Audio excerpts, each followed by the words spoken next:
Very glad to have with us Sonal Choithani, who is the CCO of Vedanta, the aluminium business. Welcome, Sonal. Sonal, my question to you is when you think aluminium, nothing exciting really comes to your mind, and I'm sure you've heard that Yes, all I the have heard that. Yes. all the time. So, how do you how did you approach? How are you approaching content creation? Firstly, who's the audience you're looking at? A lot of your audience wouldn't care to have it boring. They just want it. They just want the information. Right. Keeping that in mind, over to you. Thank you, Parul. And I couldn't have started from a better place myself. So, aluminium, right? It's not even nickel or chromium or something, one of the more sexier metals, so to speak. Um, uh, and the fact of the matter is that it is the second most important metal in the world today, and it is slated to become the most important metal in the world very, very soon after steel. It is slated to displace, wood, steel, plastic, so on and so forth. So, how do you make something as what people would perceive as mundane, glamorous? And what we did was, personally, I think it's very interesting. Because the applications of aluminium are only emerging now, because we gave it the moniker of the metal of the future. The metal of the present is steel, and has been the metal of the present ever since World War II. But aluminium is slated to be the metal of the future. And what that does is it gives us room to play in the more futuristic space, which is where its applications are emerging. So, for instance, the future of mobility is about to change completely with electric vehicles, with autonomous vehicles. The future of cities is about to change completely with smart cities coming in, right? Space exploration, it's about to change entirely with, privatization of various space programs. And all of these, aviation, packaging, the top beverage companies in the world are moving away from plastic to aluminium packaging because aluminium is infinitely recyclable. So once you produced it, you keep recycling it over and over. It's non-corrosive. If you've seen the movie Mission Mangal, which we know is a true story, the problem that Akshay Kumar has and Vidya Balan have, they're trying to put a space vehicle that has to go all the way to Mars, and they have to do it at the fraction of a cost that the US is working on, and it has to be really lightweight. So it has to go all that distance, has to overcome this meteoric shower on the way, and reach Mars with very little fuel because fuel it will not be able to refuel. And what they do is, and this is a true story that ISRO did, they used an aluminium and plastic composite because it's durable, it's light in weight, it'll require less fuel, it'll endure the journey. And that's exactly the kind of problem aluminium is solving in the world today. So all high-rise buildings are not made of brick and mortar anymore. They're made of metal and glass. Your electric vehicles will need to be really, really light because with little charge, you want to go that much farther. They can't be really heavy, gas guzzling beasts of vehicles. They have to be lightweight. And that's where aluminium comes in because the strength to weight ratio is very, very high.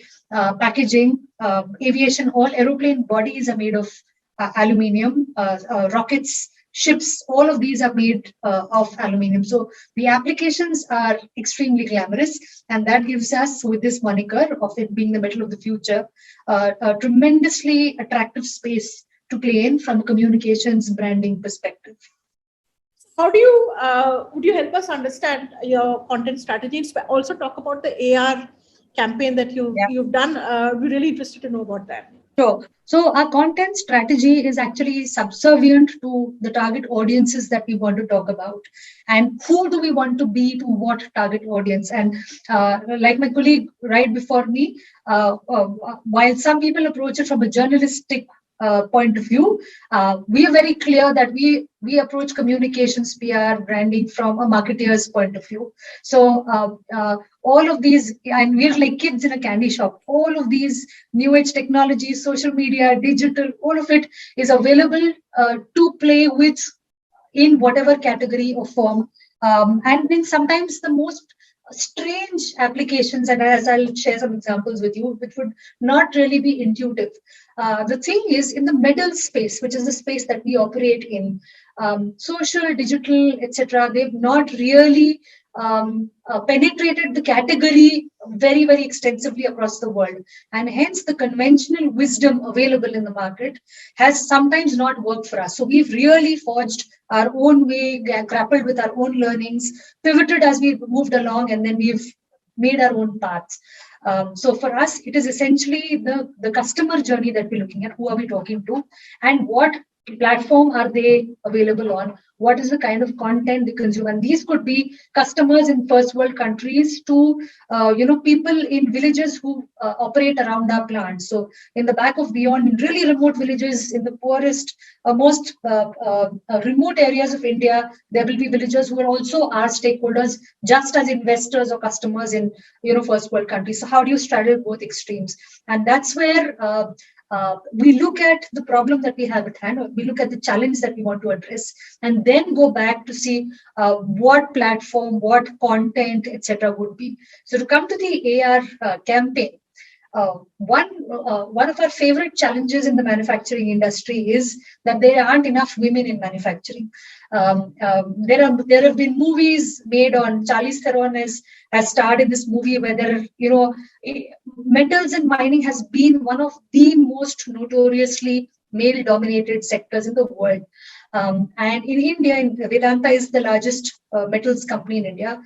In aluminium, we produce more than half of India's aluminium. And we are very, very clear that we need more gender diversity in our plants. And our plants are really mammoth plants, some of the biggest plants on the face of the earth in really remote parts of the country. We only hire top tier talent from top tier colleges of the country. And we know that women in engineering, women in finance, on the supply side are already very little. And whatever women there are from these top tier colleges, they're not really looking to work in a manufacturing setup. They don't see themselves in a hard hat or in a safety gear or in with industrial goggles or with safety boots and with the safety jacket, etc. So they don't see themselves coming out of top tier colleges to work in a manufacturing setup. And that is one more reason why we have so few women in manufacturing, and we want to change that. And we already have amongst the highest number of women working in Vedanta, but we have really, really ambitious targets for attracting even more female talent into the company. So what do we do about it? Considering manufacturing is not attractive to young women who are coming out of colleges, they want to work for companies like my panelists before me work for. So what we did was we identified that they typically are on Instagram. And we've seen that if we can't bring them to the shop floor, can we bring the shop floor to them?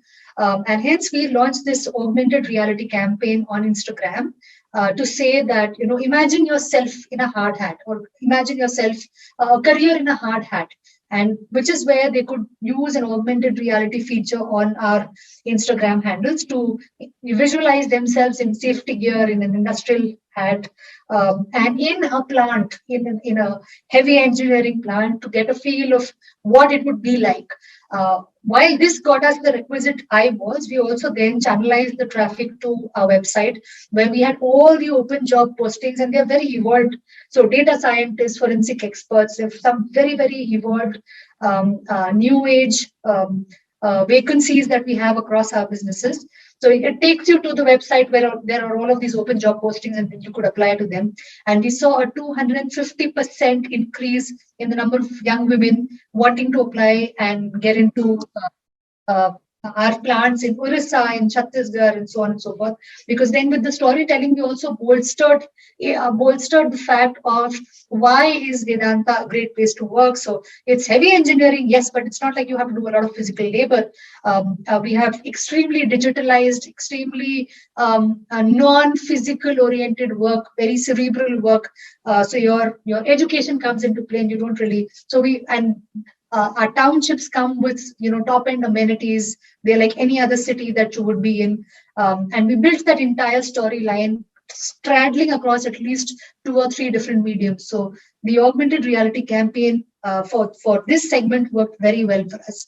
While this is a very erudite, educated SCCA, B kind of segment. We also using augmented reality for the other end of the spectrum. So in villages where we have social impact programs running, we have CSR programs running where we've built roads, schools, healthcare facilities for the villagers, and we want them to own some of these facilities that we've created. We've used augmented reality and virtual reality to demonstrate to them, "Mere sapno ka gaon kaisa ho." So if they participate in the social impact program, and it is not intuitive, right? People don't associate augmented reality with the rural hinterland of India or to the person who doesn't read or write, but everybody understands immersive technology. So if you show them that, look, if you use the toilets we've made for you, and if you send your children to school, if you ensure that you're preventing your children from seasonal diseases, you get vaccination done from the local primary healthcare hospital that we've equipped you with, send your children to school, then this is what your life could look like, and this is how you preserve your village. Because in the end, we do want to move people away. They migrate from villages to towns to work as migrant laborers. Quality of life is not great for them. Can we retain them in their villages and improve quality of life for them where they are? But for that, they have to see the vision of what life could look like for them if they don't migrate. So we're using immersive technologies to show them how they can stay where they are and use skill development opportunities to forge a better life for themselves wherever they are. So we're working on that pilot currently, but it's fairly interesting. Also using augmented reality for another big topic for us, which is safety. Safety in the industrial setup is priority number one. And we can we can go blue in the face saying these are safe practices and you should practice these kinds of safety techniques. But if you use AR and VR for an immersive experience on what can happen if you potentially don't practice safe behavior at work, then workmen who are not really very clued in on reading a lot of material, etc., they're more intuitive and emotional, and they look more visual learners. It really, really helps them. So for visual learners, imparting critical communication, which is more visual in nature, I think augmented reality and virtual reality have really, really helped us. It's been a fascinating recap that you've done for us, Sonal. It's really interesting, literally from the stars to cars to the villages. We've heard it all, and how aluminium can be a part of your life. I don't think it ever struck any of us. It didn't strike me at least, and it has such a wide usage. Sonal, given to the coming to the resource allocation part of it, all of this requires, and speaker after speaker today has said, is that AR is costly. It is a costly campaign exercise. Given that in mind, what is your opinion on when to use AR, and how should you allocate resources for it? Yes, so like I said, conventional wisdom has not worked for us at all. Whatever we've been advised will work, hasn't. Whatever we've been advised, don't even look that way, has been a blockbuster for us. So, we're blessed in the way that we're as an organization, we are very okay with experimentation. Vedanta DNA is to experiment, learn, fail fast, fail forward. And that's that's the philosophy that not in the business, not just in the business, but that's the philosophy we use for PR and comms as well. So we use very little resources to test out what it would be, because some of these are very nebulous concepts that we kind of distill into the real world to use them, because some of this stuff has never been done before, right? Nobody's used. We don't know of any case studies where virtual reality has been used with women in villages, etc. So we invest a little, learn from the experience. If it works, then we scale it up. If it doesn't work, then we park it for the present, but we revisit it with the learnings that it offers. And sometimes we mix and match. So like I said, it's a marketeer's point of view. There is a need in the market. I will try various things to reach that kind of customer.